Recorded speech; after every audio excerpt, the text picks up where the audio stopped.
Magandang araw po sa inyong lahat. Ako nga pala si Titi Tabo Pinya at nandito tayo sa lugar kung saan ako lumaki, naglaro at natutong mahalin ang kalikasan. Ngayon, sasamahan niyo akong tuklasin ang mga natatagong hiyas ng aming barangay.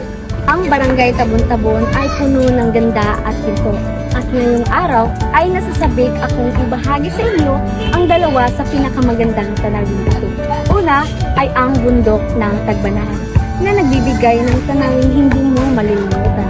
At ang pangalawa naman ay ang Manggahan na puno ito ng alaala. Kaya tara, samahan niyo akong tuklasin ang yaman ng aming tahanan. Paakyat pa lang ako, ramdam ko na ang lamig ng hangin at ang katahimikan ng paligid. Sa tuktok, napakagandang tanawin ang bumungad, parang isang obra ng kalikasan.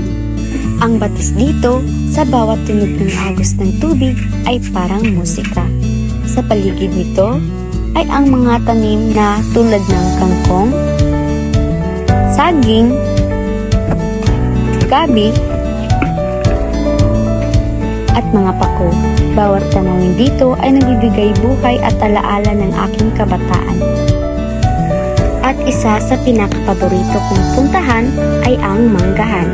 Dito kami naglalaro, umaakyat sa puno at namimigtas ng mangga. Ang amoy ng mga puno at ang ilalim nito ay talagang nakapagpabalik sa mga masasayang araw.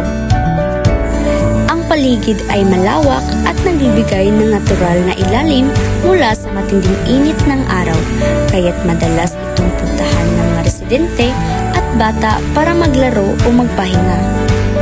Ang lakbay na ito ay hindi lang paglalakbay sa mga lugar, kundi paglalakbay rin sa mga laala at karanasan na hindi ko malilimutan. Naway makapagbigay inspirasyon ang aking lakbay sa inyong sariling paglalakbay. At dito nagtatapos ang ating paglalakbay.